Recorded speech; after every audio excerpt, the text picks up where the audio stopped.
This is the Byzantium Renazling first Roman on this account. I could easily do a world conquest with this, as I say, once you conquer like a good vast area, there's literally nobody else in the world who can stand against your inevitable rise. But for this one, I want to actually let the rest of the world keep catching up to me so I have constant rivals. So this is going to mostly be me securing my borders, integrating Fez, and making sure the HRE exists, and I want to keep it existing.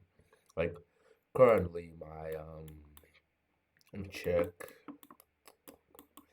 Currently, Collagen is the no. Collagen isn't the emperor. The emperor is Saxony. The whole thing is I want everybody to. I have to keep Collagen from fully annexing it, but I want him to be an elector within the system. Transylvania acts as a barrier to the shit show that is the Russian area, with all of its distant lords and countries. Muscovy hasn't even unified everything, but it is one of these, not the strongest powers in the area with a bunch of subjects. I respect that. I usually do this, but likewise about Stasi. Kazan is massive, but used to be even larger. Did lose a few wars, I see. The Timurids, my old rivals, exist somewhat in China. So, the goal for this, I guess, video will be to start a colony in the New World and start expanding it. Actually, no, our subject has that. Is to centralize and start colonies. Also, I don't know if I want to integrate the Arabian Peninsula because they are the fourth strongest and I don't mind keeping them. It'd be basically just building and making the empire more functional. Yeah, that's what we're gonna do. Centralizing the remnants of the empire after eating up the massive state of Man. This guy was so big. Oh my god, this man was so big and so annoying to force to be my subject. You don't understand. He was like a Western Roman Empire from an AI. Of course, I didn't fight him because we get ass beat.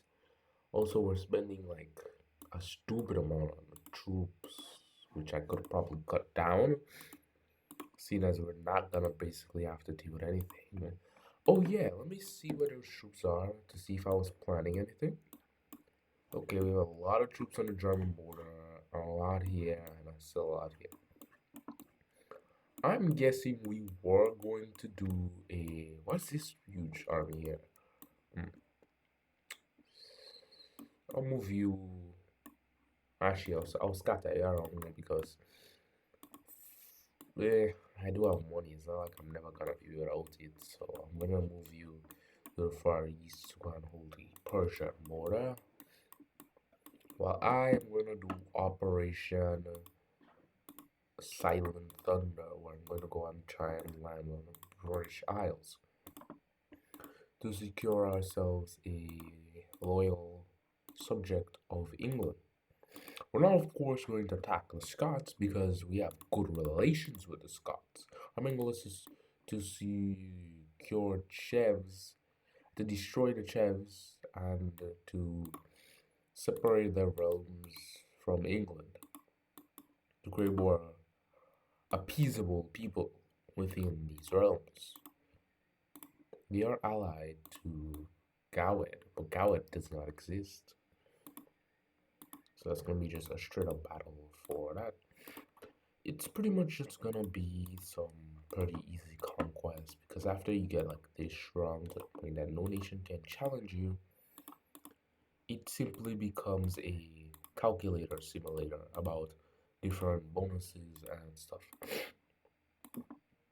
And because I already set up like a huge amount of legions on the border nations, means that it's pretty much impossible for me to, get invaded unless it's from the coast. And if it's from the coast, I'll probably see that.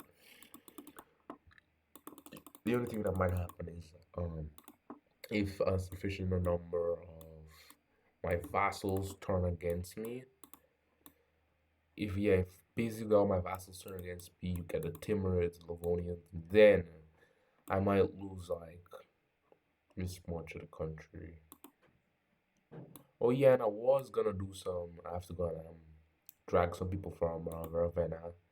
Brussels is the most populated area, so we're gonna just be taking troops from Brussels. The situation currently is of a Pax Romana with no restrictions.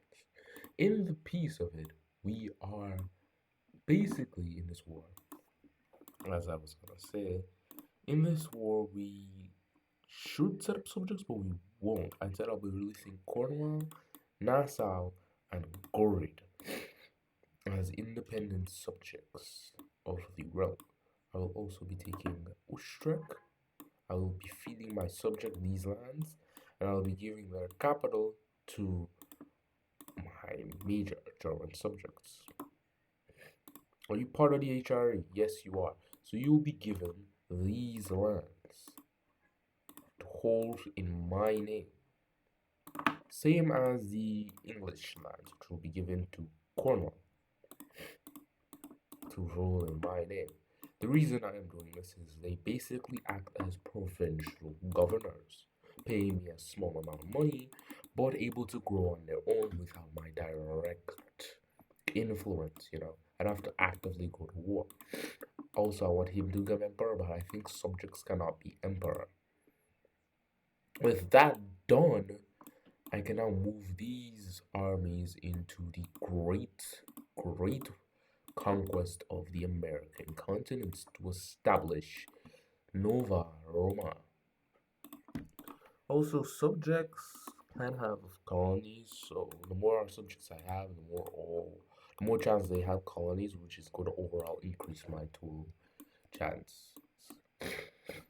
Also, I'll be changing the color of these kingdoms because even though it's probably going to change also the population color, I would like if it all was a deep red to symbolize that they are lesser kingdoms within a Roman whole.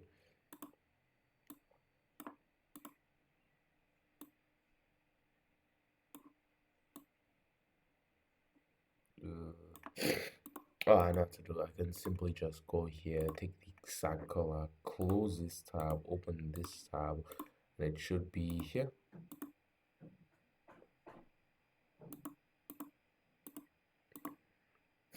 I don't care if it's like an off. I do care if it's not off color because the Roman color is like specifically this.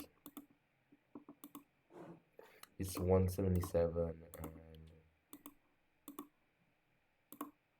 oh yes, good. Yes. It does mean the population color does change, but I don't really care about that. I just love the fact that it would be like a complete color change. I would love the Empire was like this. I would love if this was in the game base. I love it. Oh, that's like that color, that Roman Imperial color. It's like these provincial governors. Are we doing it for every province I conquer? I just love the color of it. Okay, that's the Arabstan. The Arabians do have colonies. Fez is basically just my color already. I think that's all subjects of the empire under somewhat fold, right? Yep. Such a peak imperial color, bro. It does mean that they also have. I think our next is gonna change. Yeah, but I don't give a shit. I just love the color. The imperial red just covering the lands. Oh yeah, let's get ready for our little expedition to the American continent to go and subdue the Huronian states for the good of the empire. I'd say if all you the member states of the HRE are subject, don't give me your as emperor as they are subjects. Which also that does give me an idea for another run of this, where you play as a member of the HRE and make all of the electors your subjects, and every time a new elector is made, you turn them into your subjects to make it so that you are always the emperor no matter what, and you can't actually conquer land, but you can subjugate land. The only crux of a possible run like that would be that you have a limited population, so wars are more costly. That is partially the reason why Istanbul is so empty, is because of the constant wars I had to do in the early game. Whereas now I'm taking more from other parts of the empire. It is already scarred. Happiness wise, it is very happy. In fact, I could probably make more money if I just drop taxes temporarily and started implementing happiness policies, or as this game calls it, festivals. I really think that this game does need some overhauls. It probably is overhauled, but I just, don't got that cha-ching to make it in there. I just love that. Yeah, basically, to get this far as Byzantium, you have to do a lot of shenanigans. Little to say, a lot of shenanigans, because you really cannot play this like a normal expansionist game, because you won't get shit. Also, the college has this at its peak. I love it. Is my army already? Yeah, it is. Well, then we're gonna probably use this to establish Nova Grecia. Yeah, I'm probably gonna feed college. But I'm gonna, as much as I would love to keep these power races up and running, I will be conquering the new world under me. And even if you see these big kingdoms, they have mere particulates of population compared to the old one. I think you don't have, because you're out there. But Cornwall, who I just made up as the exact population, does Perm always has the exact population, even though they have expanded. China's good, but they don't really compare to my population simply because their own population is spread out across 9 quadrillion sectors. We really should try and get our own, because we rule over northern coast of Africa, but I would like to rule over all of Europe as my sect here and focus on integrating Europe under one massive Lord Leech. But we want to integrate it. Ooh, what's this? Transylvania has colonies in the west coast of America. That's good, I guess. I don't really mind my own subjects having colonies because it's spreading the Roman identity across many politics would not be a bad idea. There's not really any downside to constant expansion except for the forbidden thing known as war exhaustion. The only thing that can topple my empire now is my own greed. Or if you badly time your faults. Okay, now let's start pushing inland from the coast to further force the so-called Kingdom of Huron under the polity of Romania. You see, like, these new world powers cannot stand up to the old world no matter what, as you will always be lacking in a population to face such powers as mine. Even with the tech, you will always be secondary. Unless you conquer vast swaths of your nation, vast swaths of the world, then you'll be able to stand up. I will personally probably hand over most of these to my. Actually, if I really wanted to, I'm probably going to actually integrate my subjects and release them once more so I can actually fix these borders within the world.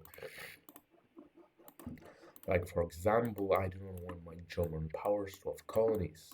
Same with the Pennsylvania. I will allow the colonies to keep their names because they deserve it, as they are the ones to found such colonies, but I would not allow them to directly gain profit from the colonies, as I would love to keep gaining profits from those colonies, as they are, even if they are not as profitable as they could be, you will eventually be such.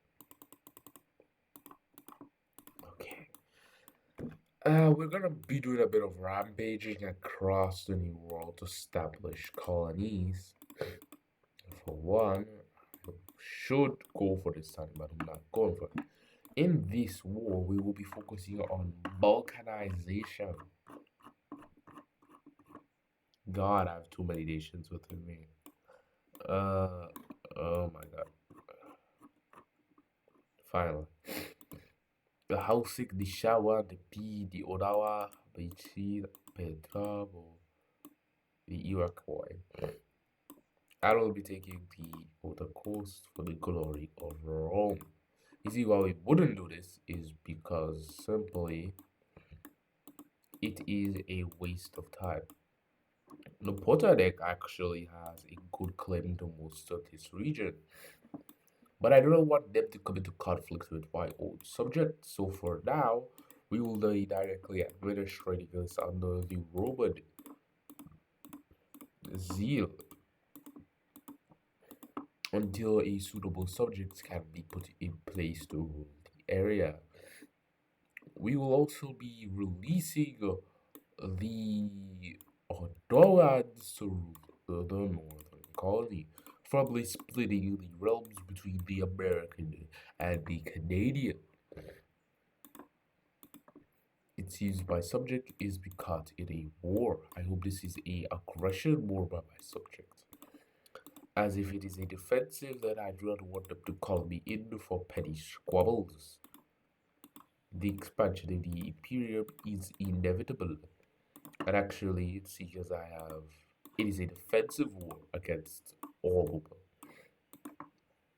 Now, I will help them simply because they are my blood, and they will not be able to torment my subject and get away with such inadequacy unless I have lost what the actual. They don't even have 3,000 troops. Anyways, once I get rid of this guy, I'm probably just going to go and continue my expansion within the numeric politique. First of all, the polities of I can't pronounce that, and I will not. Susquatchiancock. Nope, not pronouncing that ever again. Will be brought into the empire via threats. In the peace, these lands will be given to our loyal Greta Politique to rule in the imperial stead. Did you wake up on the wrong side of the bed? Do you dislike money? Oh, anyways, I can finally see inside I can finally see inside this damn area. You have your word subject. Oh no, that's your out. No, it's your Cherokee. Anyways, let's continue our blatant expansion across the new world. You can just threaten people and then take the land. We were with the polity of Ryazan and who else? The Pawati. Now, if this is somehow a coalition, I'm going to be very angered by this. Who is the Palawati? Who the actual hell is the Palawati? Where is the Palawati? And who are they? I don't even know what a Palawati is, and I can just force these people. I could conquer them, but I literally have no reason. Yeah, who is the Palawati? And where are they? Who is the Palawati? Oh, that is the Palawati. No, that is shelves. The Chevian realms. The realms of Chev still exist, and they're allied to the realm the new kingdom gave it. Oh, okay. That really does not do much on me. I'm gonna establish Imperial America. Yeah, legions are not really that useful, you know. Once you like get a foothold, you don't even actually need the legions. You could just force people to be part of you. But I really don't need to because I'm pretty much gonna force most of this to be given to a specific subject that will rule the lands in my stead, of course. Simply because I am a dictator. You see, the population in the area is so low that I can actually control it. I guess that's gonna be pretty easy to take this. That's gonna be another huge sort of a lad headed to be from the natives, um, which is eventually gonna be given to a substantial politic to rule in my stead. Of course, I've been saying this like every 5 seconds. Okay, that's that, and that's the imperial growth. I guess this is suitable, even though I could possibly conquer all of the known American lands. I will simply be handing off this to a subject to do it for me, because I'm lazy like that. And because this run is basically over, actually, if you really think about it. Because there's nobody who can stand against Rome. Like, who's gonna stand against Rome? Junuk? To Tokat Tokata Mexique Zuruk who stand against me. Zuruk, the Caribs, nobody in the New World can stand against me. Benin might, but I could probably crush them before they solidify. There is no like decisive power within the North except for like this is like just rivals. Skull is powerful, yes, but they're not the most powerful. You see that? That's the problem. That Skull is powerful, they're not the most powerful.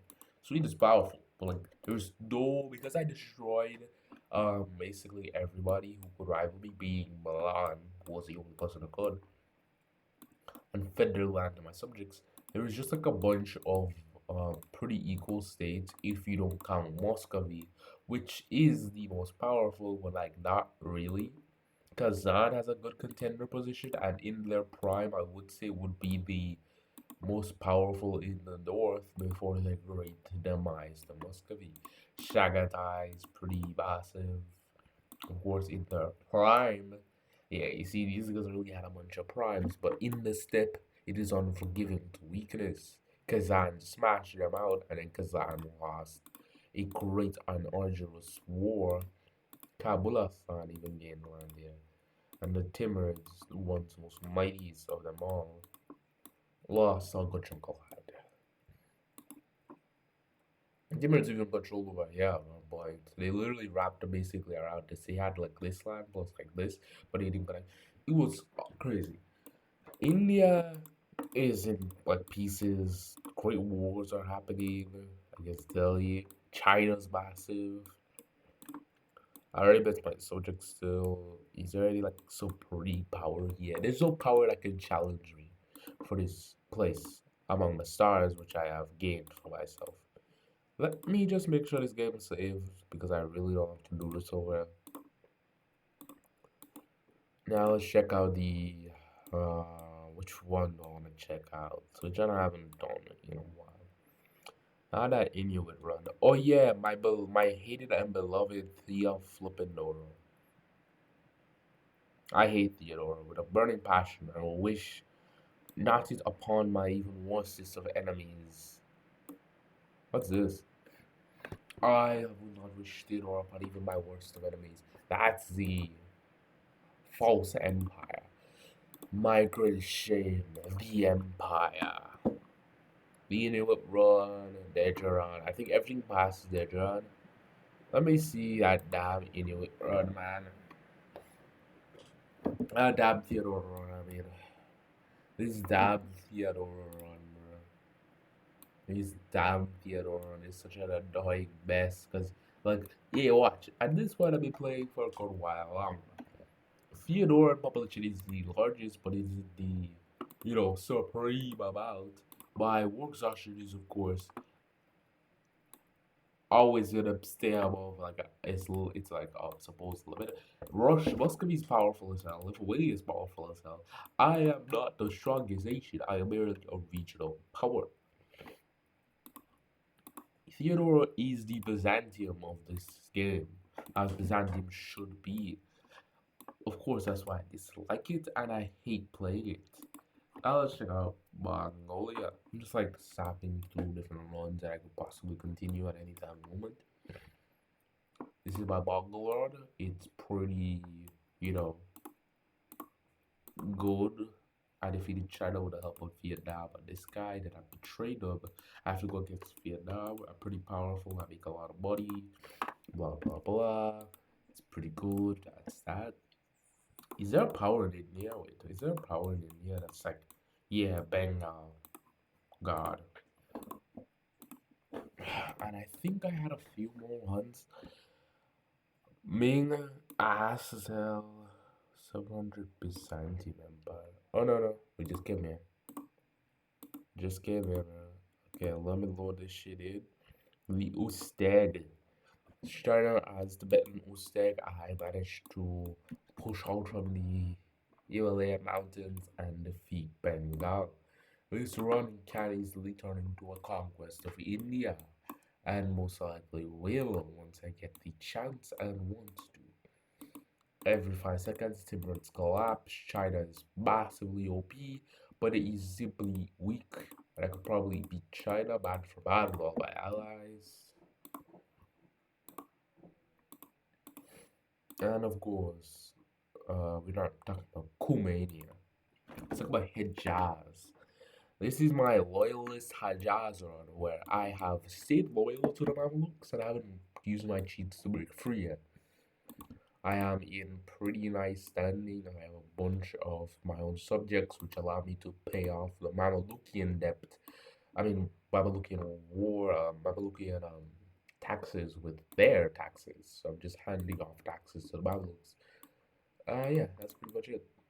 I guess this was a nice video and one of many. Uh, this game is pretty fun, except for once you start winning, because like it could be like playing Ming, which is ass. Do not play Ming. Ming is not the strongest. Ming is the weakest. Your population is spread across like all of your nation, like most of this, I'd say. Your population is spread across. So even though you have that amount, in the individual provinces, there's barely anything. You could barely, I'd say, conquer here. And like once you do conquer here, then you'll be strong enough to like actually punch around like a true China should be able to. Um, nations wise, I'd say if you really like playing this, oh, that's a nice. I think that's a. Wait, is this a? Wait, I need to check something.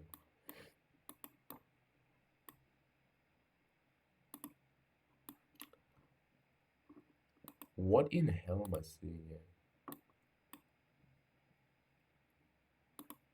What the hell did I see there? What the hell is this? What in the boogie woogie ass timeline is this shit I'm seeing? What is even this? Anyways. Oh, that's probably one of the things in my timeline. Basically, pretty nice characters you can play. You can play Timurids if you like managing subjects, which you will have to eat all of them. And then become Persia. Well, not become Persia, but you have to hold the Persian area now. And then you're basically on expansion routes is into India or into here or north if you are a dumbass. Kazan, you are basically fighting everybody. England, you can abandon your holdings, keep them, and then you just conquer everyone for war. Just be a threat. Aragon, beat up Spain, beat up Castile to become Spain. blah blah blah. If you play any of the Maghrebi nations, yeah, you will eventually own all of it as my Digimon or Tunisian or and like literally, I'd say the hardest one here is Bedouin, of course. Fez second or third hardest. This answer is on sim level. So Lem should pretty easily kind of easily eat up all of these guys and then face off against these two. Morocco is so easy. Tunis so easy. I have to do a world conquest as the Knights, or a world conquest where I stay loyal to my legion until the end, or world conquest as a native nation. Anyways, that's gonna be the video.